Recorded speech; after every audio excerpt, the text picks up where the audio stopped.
All right. Well, thank you guys for joining us for the 4th episode, right?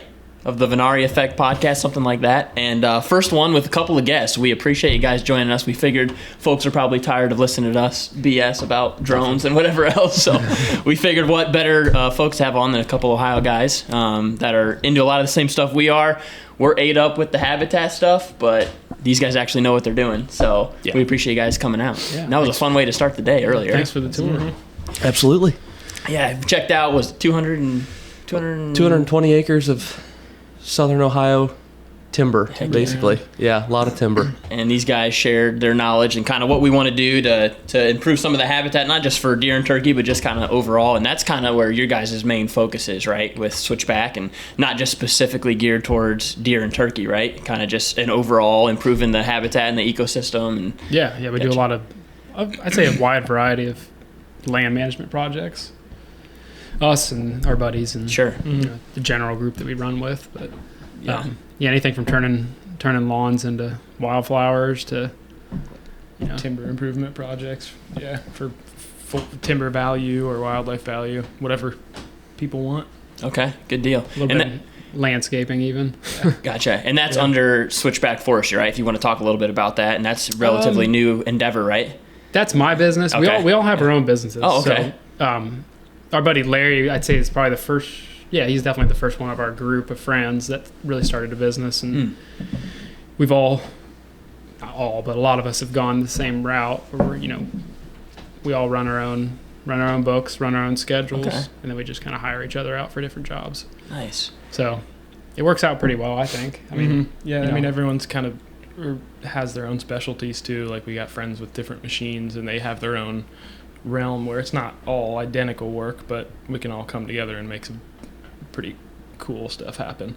Yeah. Okay. With that group of people. We all have like a different niche sort of in the land management game. Like I do, forestry work, writing plans, writing up plans for landowners to do projects like we talked about today. Do some timber inventory work, and then, I have a little bit more background on the forestry side. I was going to say, you were originally, a service forester for the state? Yeah, up until correct? Pretty much exactly a year ago. Okay. Yeah. Yep. So I moved up here and started doing my own thing, and Keith's doing a whole other side project. I help run like chainsaws and sprayers, and then also camera stuff. So then I also do media stuff on the side, and that mixes in with the land stuff as well. Absolutely. Sure, it's a interesting endeavor for sure. With the camera stuff, it's interesting you bring that up. That's probably right now the habitat side of things gaining a little more traction, I would assume, right? Just because of the access to all the information that's out there due to Instagram and everything else. Yeah, it seems right? like people are pretty interested, or getting more interested in that, hopefully. But I think it also it's an awesome tool to be able to use, to be able to film that stuff and use it for like not even necessarily marketing, but just educational purposes. It's a lot of fun to just make videos that portrays what we're doing and what people can do. In your space, I would assume that the education is the marketing. Yeah, it's essentially. Teaching people about what you do and why you do it that makes them want to pursue that project. Yeah. So. And I think I was going to say that's why we've reached out to you so many times, because there is so much bad information out there. And I don't want to say that the people put it out there intentionally with, malicious intent, but like to have somebody that we could go to and reach out to, not that we knew you real well, but to be able to say, hey, here's what I'm thinking, or here's what we want to do with our land or whatever, and to have somebody to reach out to. So if you guys are putting that stuff out there, that's huge. Yeah, we're kind of building a group of, like, we're obviously learning every project we do. Like this past week, Larry had a client that has a really big invasive species control project. And so we brought 8 different guys together, paid work day, like it's profitable. We all got together, killed a bunch of invasive species. We're going to go back and hit it again. But we're trying to learn as a group too, like what's the most efficient way to tackle that kind of project. We do the same thing on timber stand improvement. Like we go into it, and I would like to think that each time we do it, we try to learn something, take something away. So sharing those kind of like adjustments that you can make from project to project could help people, like safety adjustments too.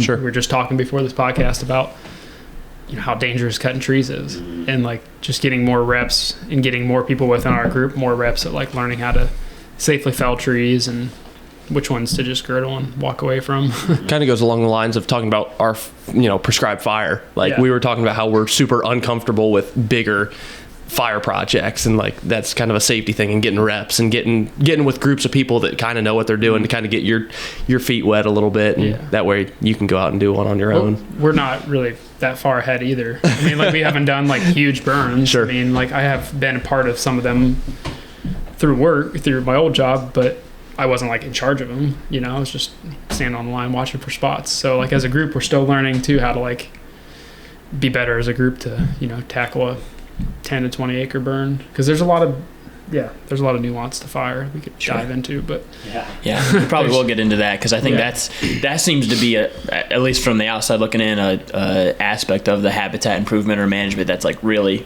catching fire, no pun intended. Yeah. But why is it all the fun stuff's dangerous, or all the dangerous stuff's fun? The cutting trees, the fire. It's like, probably it's doing a lot of it. Yeah. Spraying invasives, getting cancer. That's right. It's all dangerous. That's right. Yeah.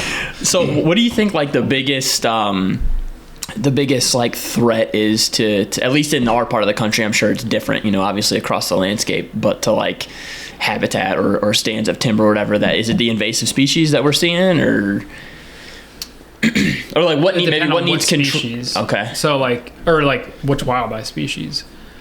I don't think deer are really hurting too hard around here. No, I don't think so. I feel Turkey. like it's a major like shift in the use of land too, and like we've talked a lot about how back in the day or whatever, more people were in these rural areas where land was getting disturbed more, and like people were using the land more, whereas now it's like there's these 500 acre blocks of just timber where someone from Georgia's buying it for an investment property or whatever, and then that land just doesn't really get touched until it gets clear cut, likely. And it needs to be touched, Yeah. right? There Yeah. needs to be some sort of disturbance to make. Yeah. So you're saying almost the lack of Seems like disturbance lack is the of biggest threat, lack maybe. of proper disturbances, and then the invasive species kind of just come along with that. Yeah, because like to say that, okay, so we're sitting on an old cattle farm here. A lot of those were dairy farms, or just they ran a few cows to eat or to sell a few in the market. That's not to say that the practices they were doing were like promoting quail, like they were trying to promote cattle, but there was they kept more grasses in the understory because they were trying to have cows. So inevitably it made a more early successional habitat. And so like we have the ability now to like to intentionally do those practices. If it's a working cattle farm, then you can adjust your. Yeah, it's a whole different topic, I guess. But like mostly what we're dealing with is recreational landowners. Okay. So we have the ability to try to like intentionally, like maybe even make it better than it was when it was that working cattle farm or whatever.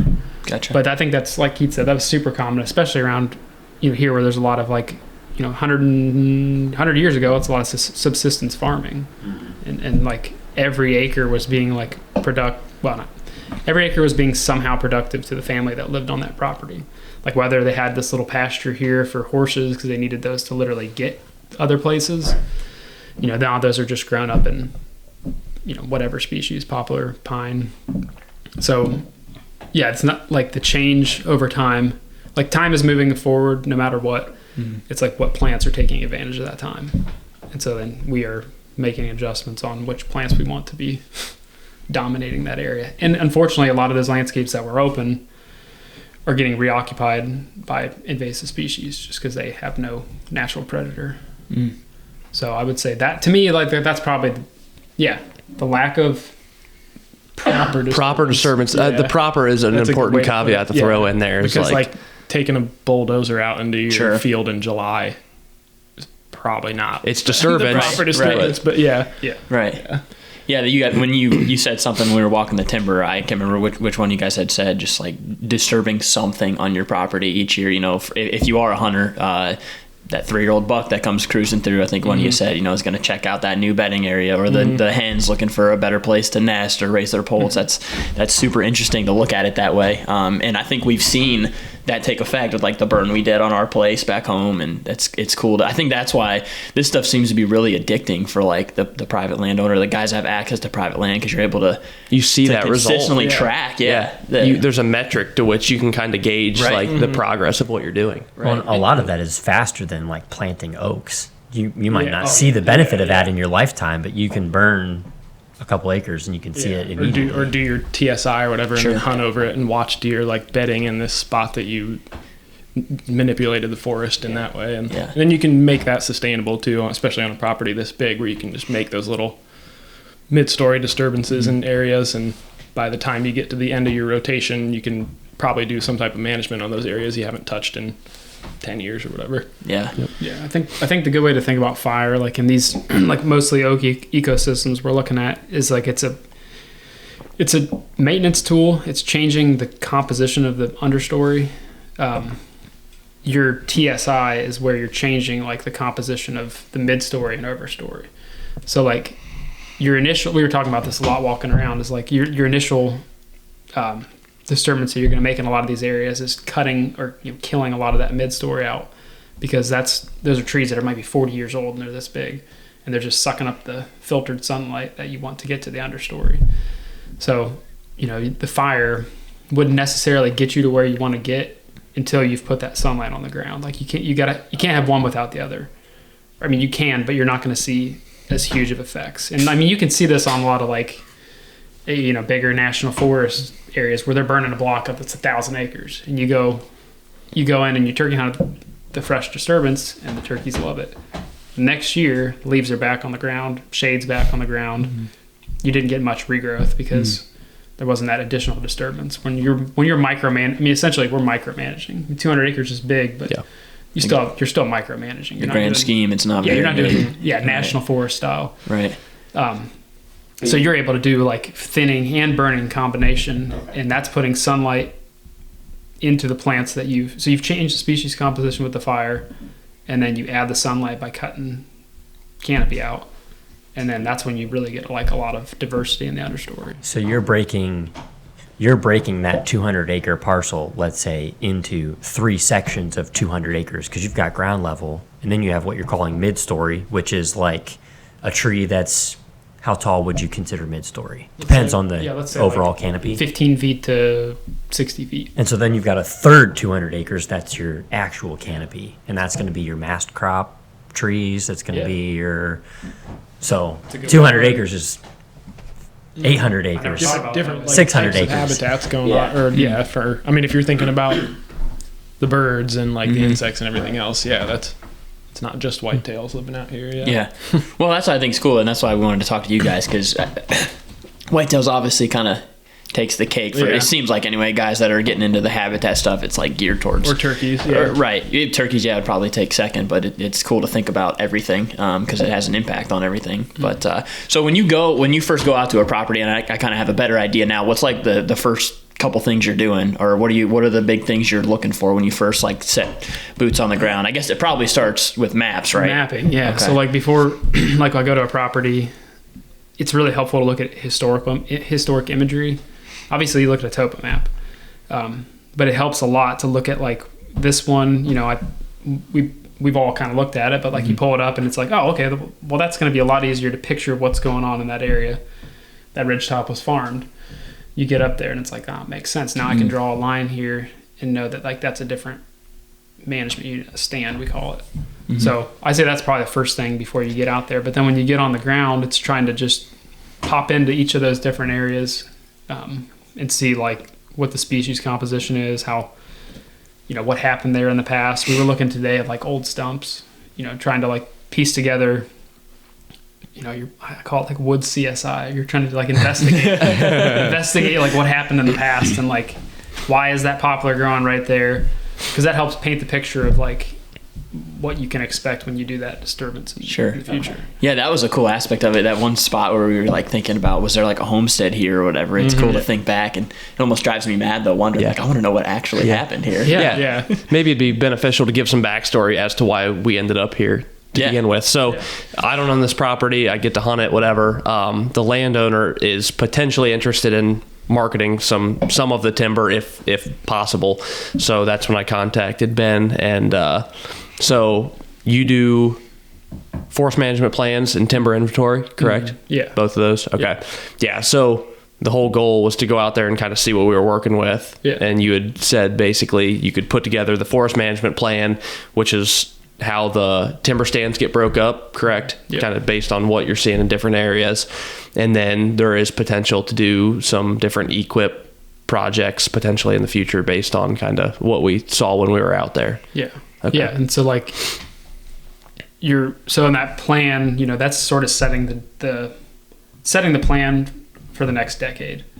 And like a written plan, it seems trivial, but like it does make sense. So now if you have like a written document, if somebody 5 years from now shows up, they at least have something like what's the general gist of what's going on here. Yeah. Like it sets everybody at the same starting point, I guess, Yep. when they get to the property. And then having like in that plan, having a timber inventory is super valuable because that literally tells you like, I mean, it's going to give you data that you can just parse apart. Like, okay, with that east facing hillside we saw there, like, is it 3,000 board feet per acre or is it like 6,000? Yep. Like there's it gives you some timber volume numbers to work with, some species composition. Because like if it's 6,000 board feet per acre, but that's mostly beech, Sure. it's going to look a little different as far as like how you could actually market that. Yeah. Then it sort of gives you two. It's like if it is a lot of like we saw today, a lot of 14 to 16 inch trees that are like just becoming even marketable at all. What does that look like if you grow that tree another 10 years on average, or X amount of years? Yep. And like where's your payoff as far as like making? So you're just making forest management decisions. But you got to have data to do that. In my Correct. opinion. So you put together that forest management plan, you get the timber inventory, and that's when you can take that to somebody who maybe does like a timber sales administration. Yeah. And they could market that to different buyers. And Yeah, they maybe if I have more time in my future, I'll do that. But Sure. right Yeah, now, I don't. absolutely. don't So want based on what you saw, it seems like at some point, I think you were thinking maybe somebody came in and just like high graded. They hit it pretty hard. Okay. 80s or 90s. Yeah, like maybe 90s probably. In the 90s makes sense. We'll have to look back. So one thing we didn't do today because I didn't want to slow us down too much is I have a tool that allows you to core into a tree, so you can age I would have aged some of those poplar there, like we were talking about. Like this poplar likely grew in. If you see a big oak stump and there's like 5 poplar growing right there that are all about the same size, or you just cut one of them down and count the rings. Sure.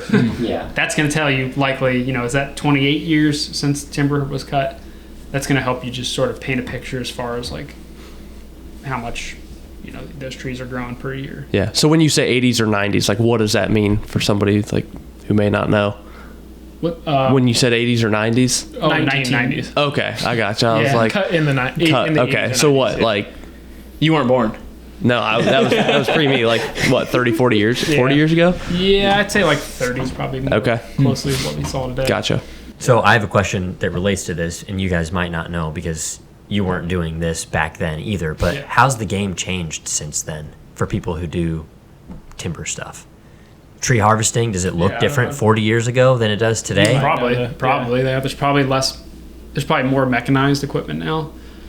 So like a lot of harvesters that will do like a bigger job that has a lot of like, especially a clear cut. Like they're going to use cut to length machines. Sure.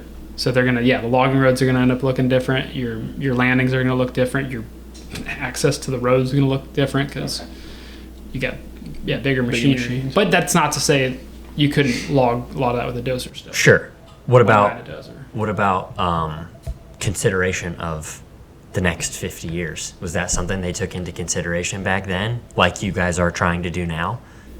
Depends on you. I'm sure Hard some telling, people were honestly. trying, but it seems like overwhelmingly people are just trying to get value out of their property for the most part without really even realizing like the forest needs to be weeded kind of like a garden to be A lot of- like actually productive. Yeah. A lot That's of a good times way to they're put it. Yeah, that's a good way to look they're at kind it. of cut. A lot of times you're generally cut, like those kind of cuts end up happening diameter, what we call diameter limit. Okay. So they're saying like 18 and up. I'm cutting 18 inches in diameter and above. And it sounds good on paper. if all the trees were exactly the same species and exactly the same growth rate and positioned a certain position, distance apart, like so they're maybe it makes sense in a certain situation. But what really ends up happening is you're taking the most fit trees generally in a stand, and you're cutting the best specimens out there, and then you're leaving the trees that haven't like grown as quickly. So you got a lot more stunted trees, smaller canopies on those trees you're leaving, and then when a lot of the smaller trees end up having poor form. So you're degrading the stand by diameter limit cutting. You're also just cutting it really hard, because if you have a stand that was all on average 17 inches and you cut 18 and up, like most of the trees are going to be cut out of that stand. So that's going to just completely change the future of that stand. So we don't really recommend diameter. Like any forester is going to tell you that a diameter limit cut is not the way to go. You should be if you're doing a selective harvest, it's tree by tree you're making that selection. I might cut I may want to cut a lot of trees over 20 inches, but I may want to leave a couple of trees over 20 inches for whatever reason. I may, each tree is getting selectively marked. It's not just like by size and species too. It's not even just a size thing. Yeah. And you don't want to just leave a bunch of beech, because that does happen. And we saw that today. A lot of beech. Sometimes you're like, oh, that's a really big oak, and you walk over there and it's got a fence through it, or it's hollow. That's why it lived. So the more times you do that in a stand, the more junk big stuff that you leave in there. And a lot of that big stuff, it's not really even worth them cutting out of it. So it makes sense to why you wouldn't want to harvest that out. But then you as the landowner, you can make the decision to put a ring in it and kill it. And it's just, some trees just aren't worth dragging out. So. Like some of those big oaks up there, you said, right? Just might as well just leave those, right? Those monster ones, or no? Those ones that just you would probably like those wolf trees. Yeah, so we were talking about trees that have a lot of branches. I wouldn't cut them. Yeah. But if there was if it was a situation where somebody was clear cutting, they would that'd be a marketable tree still, because it's oak. Sure. But if it's beech and it's like that, probably not. No, gotcha. Not worth the hassle, basically. Yeah. Beech is for firewood, right? Not for board feet. It's not commercially valuable, but it is. It's heavy, hard wood. Yeah. So probably the best plan of attack moving forward for something like we looked at today would be to go in there and try to thin out that mid-story and release some of those kind of young or held back oaks to let them kind of reach maturity to where they might be marketable. Yeah. So we were looking at a stand where it's mature overstory, a lot of mid-story trees. Because before there was more spaced out trees in old grazed woods. What the problem in that stand is you don't have a lot of regeneration. You don't have a lot of oak seedlings at all. So if you were to go in and cut cut the mature oaks out of the overstory, you've got to mostly beech and maple that's going to backfill that, and you're still not getting sunlight to the ground to get those oak seedlings. So what you're trying to do is cultivate this oak regeneration, which takes a long time to do, because those seedlings, the ones we saw on the we walked out, those could be 10, 15, 20-year-old seedlings, seriously. And how tall are those that you're talking about? They a foot. So they're growing in such a suppressed, stage, I guess, there, that what an oak seedling does is grow a really aggressive root system down, because they're adapted to fire, grazing, top kill. Yeah. So they want to set an aggressive root down so that they can flourish when whatever top kills them, elk, whatever, back in the day, woolly mammoths. they evolved with things megafauna that aren't around now. So what we're not seeing there is there's not a lot of that oak regeneration in the and that's not just here, that's everywhere across the board. This is what you were talking about, because you get landowners that aren't paying attention to it and they're not disturbing it. Untouched. So there's no motivation for those. Because as that canopy continues to fill and keep refilling, your understory is just depleting super quickly. Yeah, and there's a lot of reasons for that. It's mostly just the past land use. I don't think anybody back in the day was burning to try to cultivate oak regeneration. Well, that's it's a relatively new thing. The research has been there, but as far as people having the time and money to do it, it's now. But fires happened and they just didn't get put out before Smokey the Bear. So it would have knocked back the beech and maple, and you would have had more. When a lot of these oaks were generated, let's say 80 to 100, say 100 years ago, around the Great Depression. So yeah, it was probably a lot of fire happening. Not intentionally, but railroads, sparks. Wow, definitely right here. Railroad would have sparked and that fire would have rolled. Oh, I'd love that. Yeah, 2,000 that'd be acres. sweet. Yeah, I mean, it would be a totally different landscape around here in the early 1900s. It was open, way open country, even down here in southeastern Ohio, where there's some pretty cool pictures that you see around Athens from like 1912 or that time frame. And there'd just be completely bald ridges where there's just like these lone oaks sitting out in the ridges, an open landscape, and different growing conditions. I had heard that Ohio looked a lot different 100, 200 years ago because of, must be for that reason, right? There's a lot more trees now in Ohio than there was 150 years ago. Maybe not more than there was like 300 years ago, but definitely 100 years ago. Because like I think it hit 4% was the lowest Ohio's forested percentage hit in like that time frame, the 1910s, I think. Yeah, Wow. I mean, definitely sub 10%, which is wild. I've seen 4%, and right now it's at like 45. Yeah. Ish. I think Southeast Ohio might be the only thing holding us strong at this point, though, because Columbus is looking pretty rough. Yeah. That's a whole different conversation around The urbanization. areas. and- Then you get not only is time moving along, but people are literally planting the plants like repair. They're planting the plants that are taking over the habitat. That was something I was going to mention when you asked, like, something you look at when you go to a property around here. One thing to look at is just the invasive load of, like, is it applicable to start immediately into these disturbance practices or TSI, something like that, or how much invasive work needs to be done on a spot before it can be to a point where it's sustainably maintainable or whatever. Because if you disturb a spot that's loaded pretty heavily with invasives, it's just going to completely take it over. What are some examples of those? Oh, a lot around here.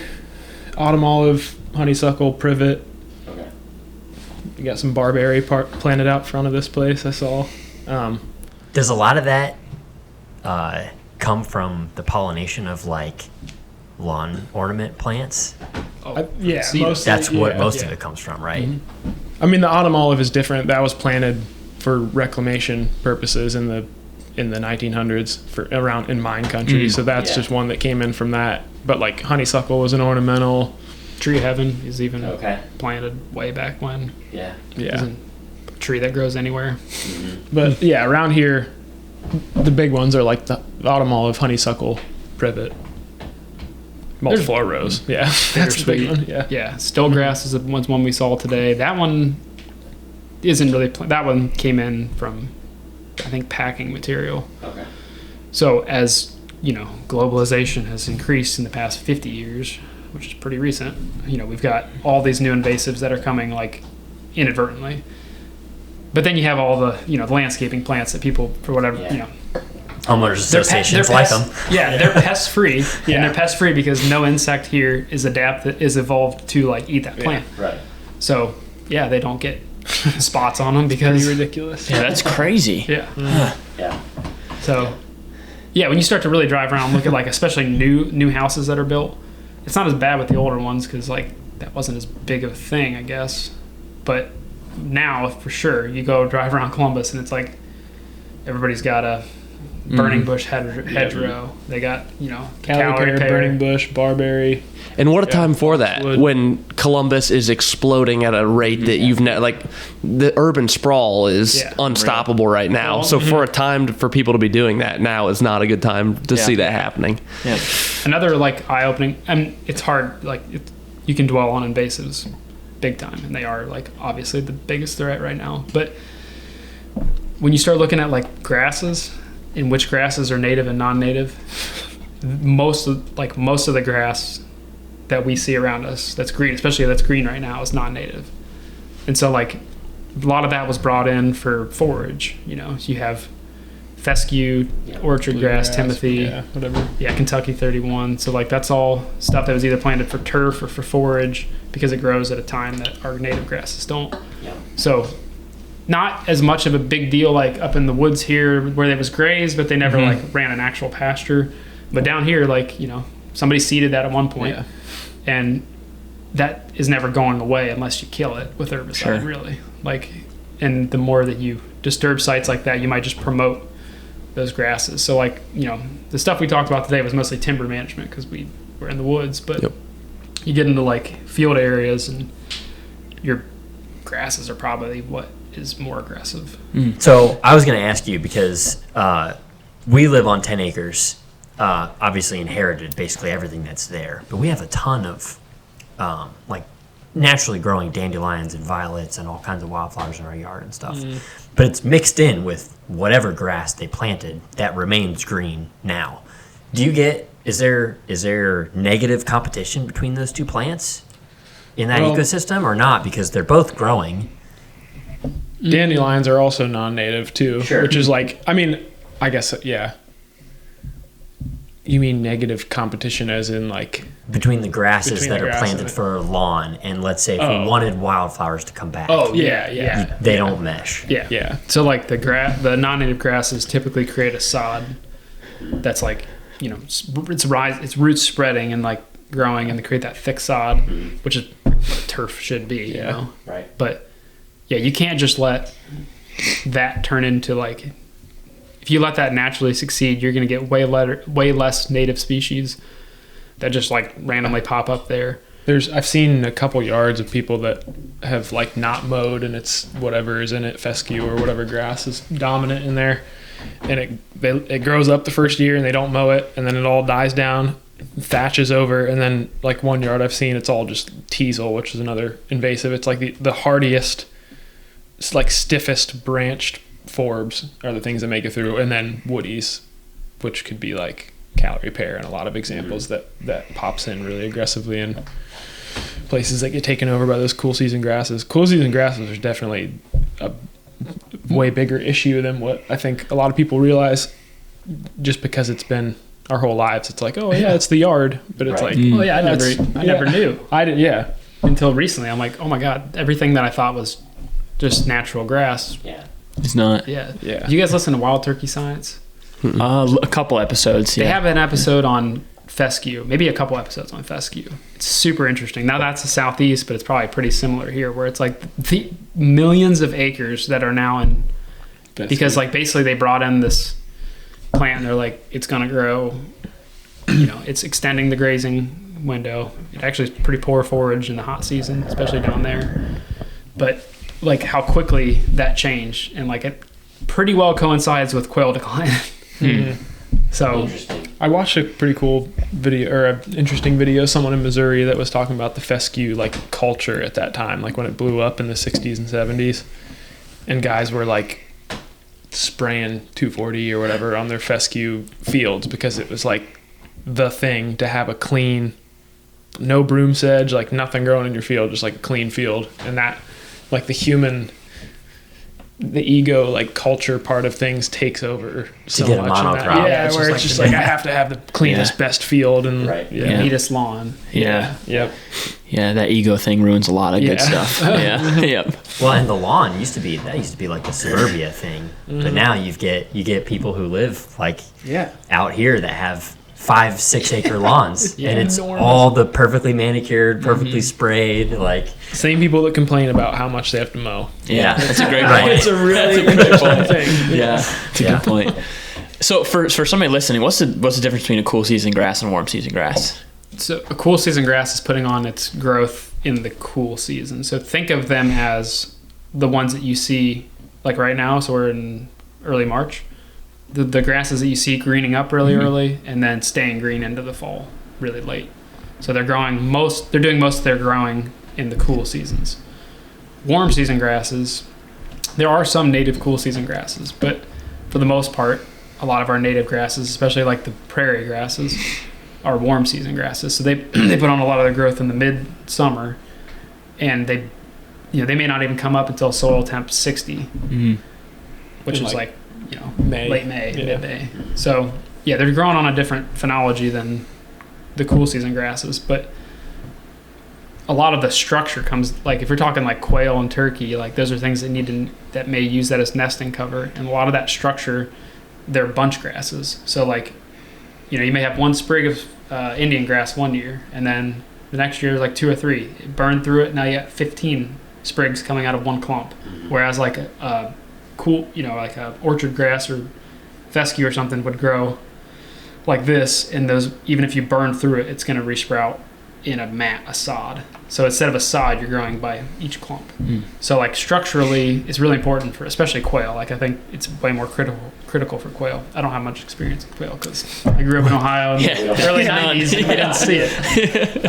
But like, you know, that structure is super important for nesting, and then, you know, turkeys, what we're, you know, interested in raising a lot of out here. And it seems like that brood habitat is really the limiting factor. You know, you can create nesting cover pretty quickly, pretty easily, but good brood rearing habitat incorporates a lot of those same grass structures, and that's pretty minimal. When you start looking at like what that good brood rearing habitat is, it's really seldomly found on the landscape. Not to say they can't raise a brood in the closed canopy forest, but their chance of that, you know, those 12 poults making it to adulthood are really, really low. Is that because of predation? The opportunity Just for predation? because they don't have the habitat to more efficiently They have to survive. travel farther to get food. Yeah. So like they might, you know, go through a canopy of a closed canopy woods where you got a lot of shade. You know, picture like a brood coming up in early June, mid-June. You got a lot of shade. You got very few flowering plants in the understory. You got a lot of like leaf litter to get through. So you got to take your little brood through this like shady environment to find the next insect.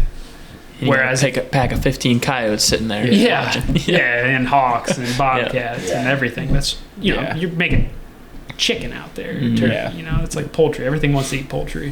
Sure. So it's so, you know, if you can put, I think the general idea is that if you can put that brood rearing habitat like interspersed through your, close to your nesting habitat too, then they don't have to travel as far to get to those insects, and then they can dive back into cover. That's almost the same reason why, as deer hunters, we don't plant food plots right next to the bedding. Like, we are predators, so when we're deer hunting, generally we set up in those transitional areas between bedding and food. Right. And it's You're the one hiding in the shadows. Yeah, essentially we're the ones hiding in the shadows, except for turkeys. You know, you kind of want that brooding habitat right next to the food, where you minimize the travel. Something we looked at out here. There's several openings, and it's majority wooded out here, but there's little openings that you guys have, and just being able to expand, like creating that gradient. You already have that opportunity there because you have an opening, so being able to create the gradient of like open woods and then the structure and more of a early successional forbs and grasses along that edge, and still be able to have an opening with clover or whatever. Sure. But that just adds more diversity of structure and everything. And again, this is something you guys both mentioned at the very beginning, which is mostly mid-story disturbance that's going to make this happen. In the overstory. Yeah. In these wooded areas, it's just some type of tree cutting. To allow the sunlight through. Yeah. Sunlight's the game changer in all of this. Essentially, sunlight drives everything. So it's like, it's what you need. You may want some areas, you know, if you're wanting something to have full sun, you may want some areas where you knock half acre or an acre of canopy out at once, and you're going to get a thicket real quick. If you do mid-story, you're not going to get a thicket real quick. So like having if for deer, you know, it makes sense to have a diversity of that through there. So because the one thing, like if it's a pretty open stand, meaning you can see far through it, you know, you're gonna like tend to bed near the structure in there. And if you do all the same method of doing that TSI through that whole hillside, you may not have the next structure until down over the cliff where a tree fell over. Right. So yeah, I think it makes sense to just mix it up. So I was going to ask this earlier and I kind of forgot, but how did you guys get into this? I think it's kind of cool how it seems like, at least for us, like started off hunting. Obviously that introduces you to the outdoors and you're in, you know, different types of habitat or whatever else. And as we've kind of progressed in our lives, we've become more interested in the habitat side of things, and that's almost more rewarding a lot of times than the actual hunt. I think that happens to a lot of people. How did you guys get into this side of things? Was it you grow up on like a big farm where you were exposed to it, or not really? We grew up on a small farm, not that we really farmed, but Gotcha. somebody farmed it. We did a little bit did some habitat work there. The method of habitat work we're doing has changed a lot. I think we just, I think we were cutting our teeth doing that and like watching a lot of the old school hunting shows and stuff. And it's where it starts, where it's like, I'm going to throw radishes down in this wetland. Like there's like nothing, it's not going to be successful. And it changes of just like having that ground to be able to work on and learn a lot from. I think it's just, I've had a lot of appreciation for hunting, but being able to just like watch how things use the world around you is just really incredible to watch. Yeah, especially when you played a part in allowing them to benefit from something. Yeah, and I think it helps you too. Like if you're a public land hunter, because I think we all hunt some public land here and there, especially turkey hunting. Like to pay attention to those different disturbances. You're building a bank in your mind of like what this thing you're looking at is. If you're looking at a forest as a 18-year-old coming out of high school, we're looking at it as like, that's woods. Now I'm looking at it like way differently. Yeah. And I think that it's helping me like pick up on little changes in the public land, even on the map. I know what that west-facing slope, on that gradual west-facing slope is going to look like. I can assume that the turkey, is going to use this terrain feature or whatever. So like, I think part of it is fueled too by like our, addiction of hunting large landscapes for turkey a lot. I mean, and just watching how the like land changes. I don't know. Speaking for myself, I just have really grown to love watching how things have changed and how you manipulate it. I was gonna go somewhere with that, but I assume you guys too, getting to go to all these different properties. I mean, it's exciting just going out there and like, what's this about to, what's this going to look like, or what's different here, or, what species is whatever dominant in this area. In my past job, I got to see a lot of like a crap load of properties, really, and you get to like see when somebody. Often there's not a lot going on as far as what people are doing, but when somebody does this one management practice, like how does that end up looking? It helps you kind of like build a memory bank of like what to expect after doing something. But to your point of seeing something from year to year, we all live in places, and if you're lucky enough to live in a place, as a permanent, home or whatever you own, even being able to like make as stupid as it is, just a small little change in like the habitat around you is really interesting, because then you get to watch every morning. You wake up, you drink coffee, and you look out and you're like, wow, that thing's flowering. I don't even know what that is. You go learn about it. Seeing the same place from like day to day within the year, and then even like year to year, we go back to mom and dad's, and like it changes every year, and like paying attention to those little changes, that's super addicting. Yeah. And I think like we were talking about the whole like holistic approach of watching like songbirds and whatnot, like not just your larger animals.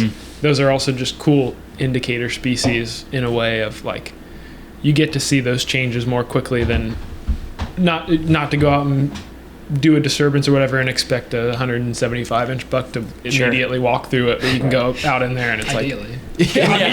Pretty sweet, but just to see those like smaller things where there's more, like when we go to our buddy Larry's place now in the summer, the bird activity is like really impressive in the forest. And a lot of places you go in closed canopy areas, even in the summer, there's like not even a noise of something going on, but you go to a place where all this stuff's been going on, and there's these birds flying around and chirping, and even in the winter, I guess it's just really cool to see how you can make that difference and feel like you're doing the right thing. Yeah, of course. Birds are something that like I don't know anything. I have a little bit of a fear of birds that I've had since I was young. Unless they gobble, right? Honestly, it's weird. It's like medium-sized birds that I am afraid of. I think it's because I pestered so many mourning doves as a kid, and they would like, attack me back, and then I just didn't like birds. They freaked me out. So I've always been like biased against birds, but recently I've kind of like grown a huge appreciation to like the habitat connection to them, because like they're super connected to the structure of the forest. Mm-hmm. So like I did this birding conference last year, which was hilarious because it's like way different clientele than what you deal with as far as hunters. And we were definitely the youngest people there, but I learned a lot. Like we were going around birding at like prime time turkey hunting, my girlfriend and I, and I had a lot of fun. Like learning, they're like, all right, this yellow-breasted chat likes, openings in the forest, and we pull up to the edge of a small clear cut, and it's all of a sudden it's like this chats are just going off, and I'm like, whoa, they are literally like all around this structure that was created, by the disturbance. So like birds are, a lot of birds are way more specialists, so they like need that specific structure. So like canopy structures too, like more open canopies, less. Yeah. So it seems like they're almost a good indicator of like you're doing something right. Mm-hmm. Or like if you're trying to promote you're doing something. You're doing something. Yeah, gotcha. Yeah, Mm-hmm. so if you have a lot of diversity across your property, then you're probably gonna have a lot of bird diversity across your property. Mm-hmm. And like the species that we, particularly whitetails, are at like the bottom of the chain of like if you're doing something, if you're managing for songbirds, there's definitely going to be whitetails on your property. You're probably going to be doing something wild. Any type of like little management disturbance that you're doing, targeting some type of production, like whitetails are all the time. Very resilient species. Yeah, and like they're very just generalist. Mm-hmm. Yeah. Yeah. You were mentioning the holistic approach and, why does, as a whitetail manager, why do I care about the birds or the insects or whatever? But at the same time, I think it all eventually ties back because, the insects are your pollinators for your apple trees that you planted for whitetails. Yeah. Or, I'm trying to think of other examples. Or the food. The food for the turkeys. It was another thing. Everything's just like interwoven way more than what it might seem. Yes. So that's what was just a big, or what, was a draw to you guys. It just seems like all the other habitat, whatever, Instagram accounts or YouTube channels, whatever, seems very geared. I'm sure there's some other, very diverse ones out there, but very geared towards whitetails or whatever, instead of the whole entire. I think I saw a post from you about the ecosystem, and I was like, that's a good point. Like it all works together and flows together, and I mean, it's like kind of frustrating sometimes where it's like the whitetail industry is a huge thing, so that drives a lot of this like management talk. Is there a lot of misinformation because of that? I think to some degree, but like you said, it's not necessarily people like. I think in some instances, people are spitting stuff out there so that they can sell you more of whatever product they're selling. But like sometimes people are just like, this worked for me in Wisconsin. Is it going to work for you in Southern Ohio? It's probably. I mean, it's totally different. It's everything's just every site's different. Every part of the country and every. Sure. That's one takeaway from you guys today walking the property is it just seems very situational. It could be different up the road. Top of the hill to the bottom of the hill. Yeah. Soil and site, side of the hill. Yeah.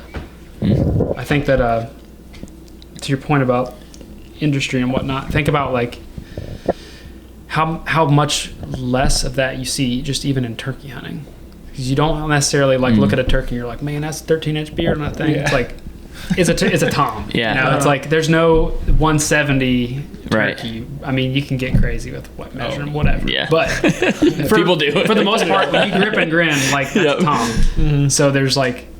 But with with deer hunting, it's just like there's this echelon that's built just on and expectation, like these expectations of where a lot of these people are in places of the country where there's a lot more 160s running around. Where it's just my hope is that people that have the money to spend on the guys you're talking about at the feed store, like the guys that have got the money to spend it on like $3,000 in fertilizer and seed for their fruit plots for the years. Like maybe just if they could even just take part of that budget, putting that into like, because the stuff we're talking about is not expensive. Especially if you can do the work, like it's not that expensive. Especially if you can get grant funding too. Like you can get cost share funding for a lot of these projects. Yeah, as long as that exists, like there's an opportunity for you to, maybe even cut yourself even in some situations. But if you could just take some of that. What frustrates me a lot is like I don't really care if guys run like a lot of feed, whatever, but it's like that money that is being put into the property is not really going into habitat at all. It's short-term gain versus long. Yeah, it's long like gain. it might literally. Yeah, sure, you shoot a deer over it, whatever. I wouldn't, but if somebody wants to do that, cool. But they're not. They're just going out there and like not putting anything. Like we're saying, they're not changing the land. There's no future thought. It's not management at all. It's right. So that is the part that's the part that inspires me, I guess, to maybe change the way people look at managing a property, I guess. Sure. Especially the people that, like, there's a lot of complaining that happens where people are like, man, corn costs so much, like, can't even afford to buy as much as I need to, and there's raccoons eating it all, and like all these complaints where it's like you could put like you said, even a half, if you don't want to just completely stop, whatever, you can put a little bit of money into these other things and diversify what you're doing to make impacts on your property. Yeah. Sure. I'm thinking, like, not that people 80 years ago were managing for booner whitetails, but say 80 years from now and maybe I'm dead, if I spent all my money on, feed blocks and corn and supplements and minerals or whatever, and they're still left with a Maple Beach poplar stand that sucks.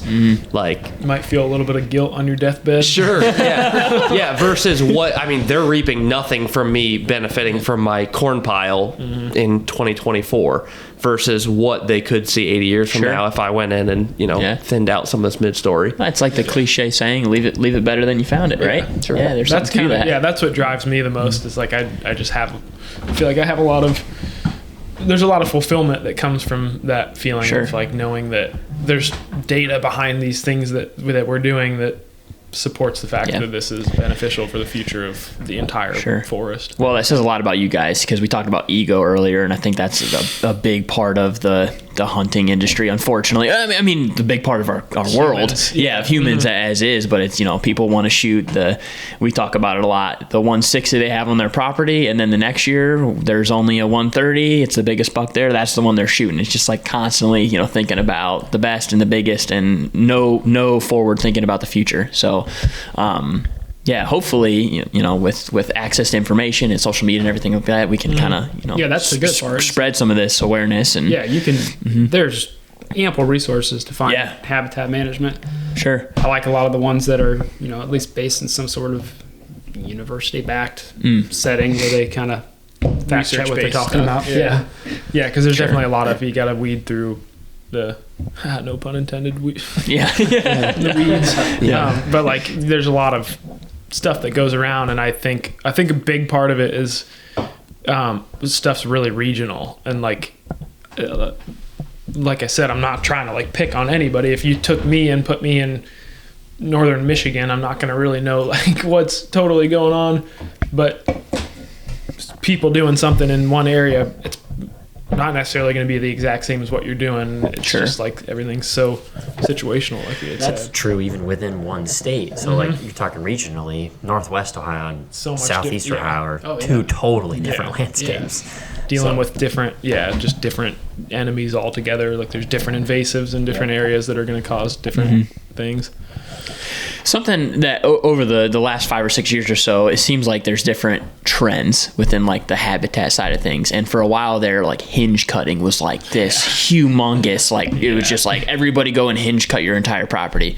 Was that just like a total farce, or what's the deal with that? Is there some benefits to that? I did it. Okay. Yeah, all right. So maybe not, right? Is it beneficial? I think it's a tool that has its okay. place. Okay. It would be an example of a mid-story. It's It can be used. It can be I would used. say there's like 2% of the trees that we're cutting when we're doing like a lot of mid-story. It's like, oh, here's a black gum that's like right by the trail. It's horizontal cover. Hinge that. Got it. Right. Yeah. I mean, Okay. Yeah. And like at our parents' place, we hinge a lot of like the box elders that are already growing like this, and it's just keep them down, keep the growth there. But I've seen some like scary hinge cuts where people go in and they hinge cut a poplars or what they think is poplar, and it's tree of heaven or something like that, and all of a sudden even in 2 years that it's back to where it was or higher, and there's no structure left there. It's doing the same thing that it would have done. I think I just way more support flush cutting at this point. I think it's For just the like most being part. intentional is like what you're doing with in forest stand improvement, because there's like a huge range of things you could do.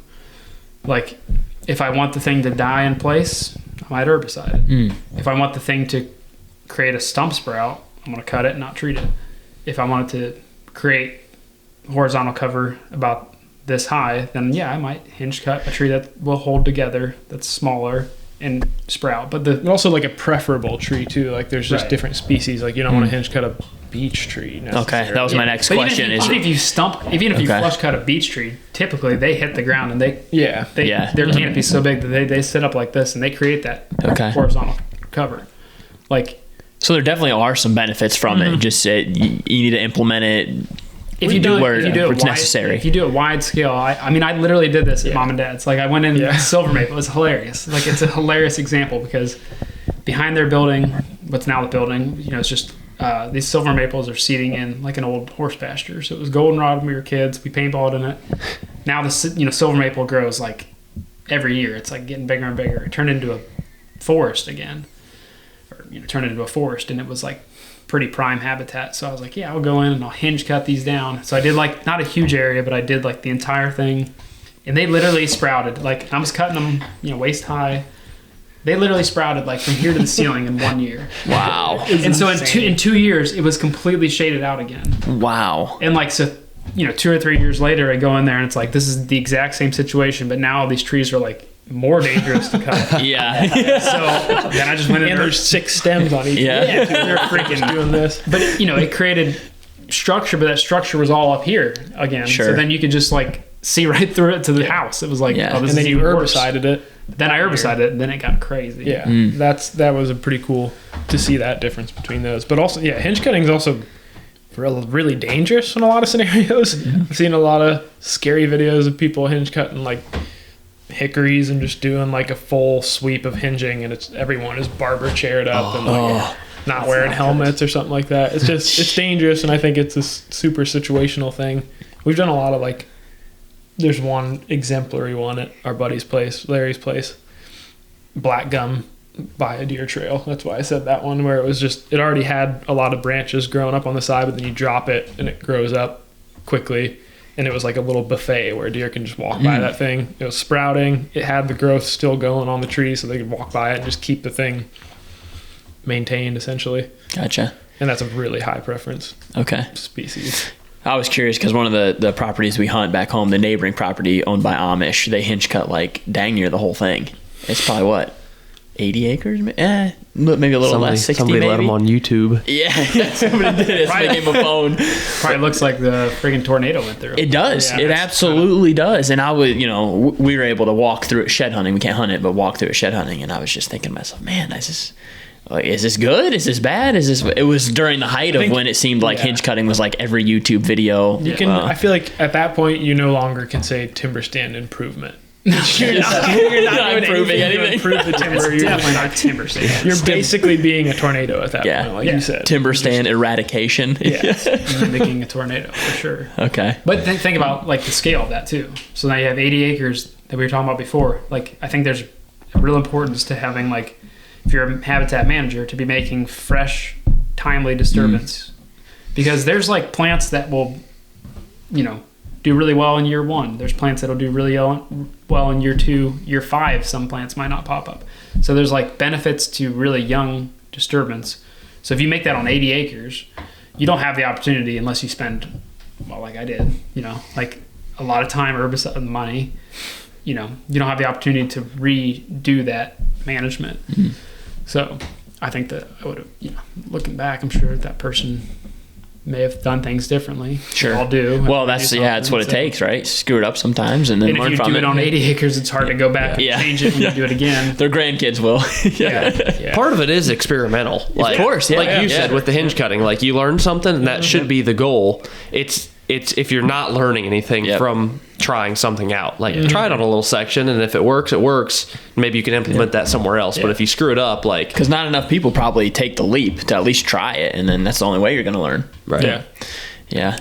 Interesting. Yeah, I've been wanting to ask you about that just because I just remember, I don't know, like 4 or 5 years ago, it seemed like it was all the There's all a lot the of rave. buzzwords that float around, like switchgrass is one of them, where it's just like, not that it's bad at all, but it's just like that's one where people latch onto one thing. Sure. Because it's like you said, it's a trend type of thing. Where it's, I'm gonna plant my switchgrass row in. Yeah, I'm generally skeptical of anything that somebody tells me that they own. If they have an incentive This goes for everything. If they have an incentive to make more money on telling me to do that, I'm generally like, why is this being pushed? Sure. Yep. So, that's, I guess, where I would become a skeptic. That makes perfect sense and probably a good rule of thumb to live by. All things in life. Yeah, exactly. Not just this. Yep, exactly. There's one other thing on that topic. Oh, I was going to ask you guys about miscanthus.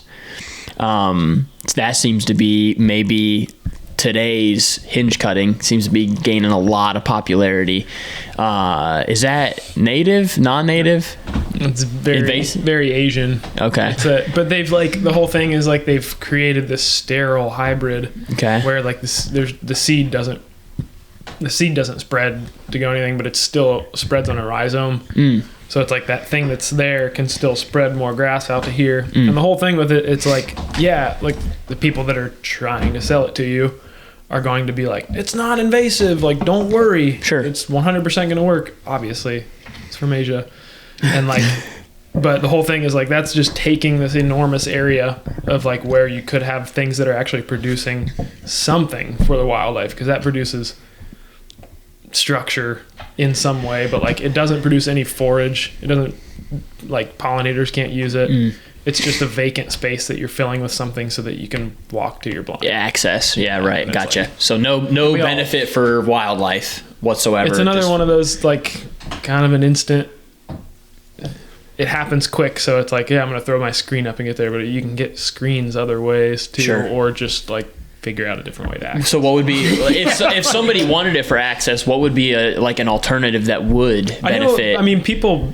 That's one reason people like switchgrass is you can plant a monocrop of switchgrass in a row, and if it's in a productive site, it's gonna be really tall. That's huge, though. A lot of places, people will try to sell you switchgrass, and they'll tell you to plant it in a spot where there's trees growing around it, and you're why is my switchgrass only doing this? And it's only growing 2 feet tall. It's a prairie plant. Yeah. And you're planting a woodland. So that just comes back to just situational. And soil that's this deep. And the majority of that is native switchgrass. Well, okay. Yeah, but depending on what they have in it. America. Okay. That switchgrass is probably seed is probably not from Ohio. Sure. Gotcha. Yeah. Interesting. Yeah, I would say a good alternative too would be shrub planting. Yeah. Now, again, it's not instant, so that's Right. Yeah. kind of the problem. But you can create we said that the lack of native forbs and things are a problem, but there's not many native shrubs on the landscape. We only saw a few of them today. I don't think we really pointed a whole lot out, but they're you think about back in the day when this was a cattle farm, they would have not wanted shrubs around. Maybe they left a few here and there, but when the landscape repopulated, a lot of those non-native shrubs came in and took that space up. But shrubs create that dense structure at ground level. They're also what grouse, quail, rabbits, songbirds, everything wants those native shrubs. They just the seed source isn't there. So planting a shrub row in that access route, and then maybe buffering it with some kind of quicker growth. Or I would do a brush piles with shrub planting, something like that, where you can have the structure that you're putting there. Pull a brush from whatever, cut some trees, please. Yeah. And then pull them into there, plant some shrubs. And that's ways that you can get more structure without having to put something that's just gonna potentially cause you issues in the future. What's an example of a native shrub? So there's a lot of viburnums. So the one we saw today was black haw viburnum. Yeah. Elderberry, you've probably seen that. Hazelnut, dogwoods. There's shrubby dogwoods. Spice bush, a bunch of here. We saw a lot of that. More of a woodland shrub, but there's you can get on the list. 9-bark, witch hazel. Saw an alder back here. It's kind of shrubby. Okay. There's a lot of them. There's actually if you're to do any kind of that's a good point to bring up. If you're doing any kind of tree planting, a lot of people want to plant trees. We got a lot of trees. Why not just manage the regeneration of those trees? Planting those shrubs will put some seed source maybe in the future for those native shrubs to repopulate the areas where they're not. Yeah, they're not just going to show up. You're not going to have an airwood viburnum just show up here randomly, because I would put money on there not being one within at least a half mile of here. And there's got to be within a certain range. You're not going to get pollination and regrowth from something that's 60 miles away. burning bush will certainly find its way into the woods. You know, it's like this. It's literally just how many of them are on the landscape. Because birds want to eat the non-native one. You know, birds that are hanging around in the winter, they just want to eat the seed that's around in the winter. I think there's more nutritious options in the native seed, but they will also eat the honeysuckle. Yeah, that's a big thing. I think that people, they're like, why does it matter? There's berries still on honeysuckle and privet or whatever, but there's like super essential fatty acids and things like that in these native shrubs that birds are not getting from non-native shrub berries, and then so they can't overwinter as easily. So that's just like another issue of we're just malnourishing animals like that. How do you by guys not feel about promoting. feral cats? They're a problem. Yeah, definitely a problem. I like cats, but yeah, don't. Oh yeah, I love That's cats. why I included the word feral. Jake Yeah, knows that's all a about weird them. one because it's not like I could ever go around and shoot cats, but it's like maybe someone needs to. I don't know. Bobcats included in that as a problem? That's a weird one. I don't know how that'll change, and it seems like they are making an aggressive comeback. I thought they were Yeah. putting that back on like the kind of the ballot to Docket. be discussed. Trapped. Yeah, because it was originally brought on a few years ago, and then it got kind of X-made, and I then now know- they're saying it's back. Illinois, I think it was just this past year they implemented like a draw system for if you buy your trapping license or whatever, you know 100 people get a bobcat tag or whatever, but for one. Yeah. So I've heard a lot of stories of people that are like trappers or whatever, and or even with cameras, I guess, where there used to be, it's like, yeah, there used to be more foxes and coyotes or whatever, but now it's like the things that I am allowed to trap, there's less of, and there's like almost only bobcats in a lot of areas. Yeah. Not only, but Yeah. more bobcats on the landscape, way more now. You guys do a lot of trapping, right? I do not. He's a bit of a, you could call him a trap star. trap queen. Yeah. Yeah, a friend of ours that coyote hunts.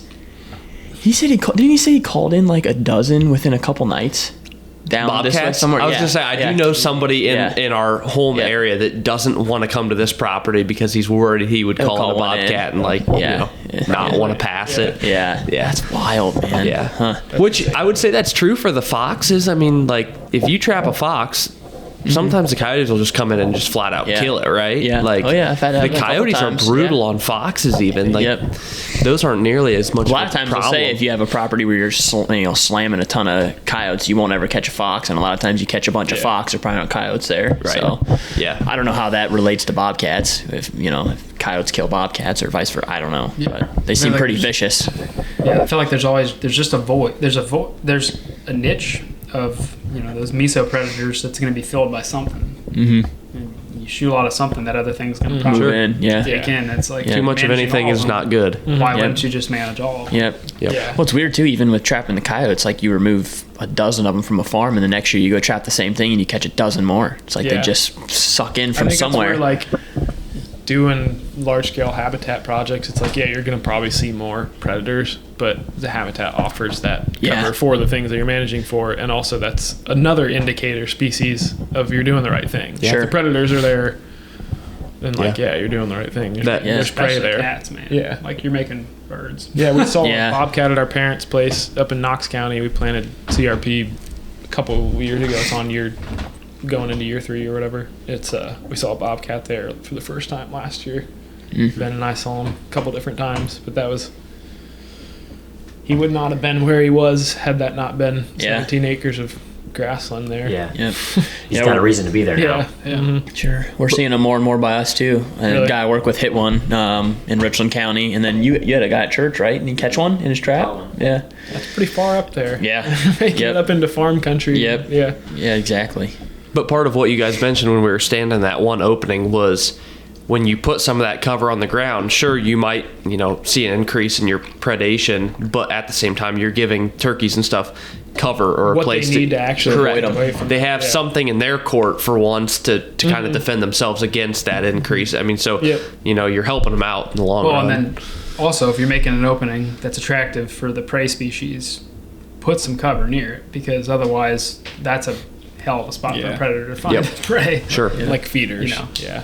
Yeah. One spot where something's coming through over and over. It's a pretty raccoon easy spot spot for for yeah. Yeah. I think we've all probably seen the pictures in Texas where it's like the feeders and there's like a bobcat standing on the feeder just waiting on something. Like, Yeah. I mean, they're pretty predators. easy. That's They what they know. do. Yeah. So They know what We they're doing. hunt over them, so sure, Yeah. absolutely. Why with don't the yeah. bobcat hunt. Yep.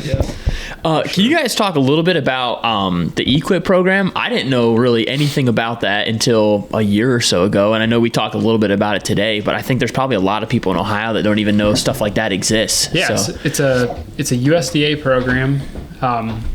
You could, I mean, it goes into ag, it goes into a lot of different realms, but it's federal money that is allocated X amount of dollars per state, I think, and you apply for certain practices. So today we're on forested property, so we're talking about practices like timber stand improvement, invasive species control,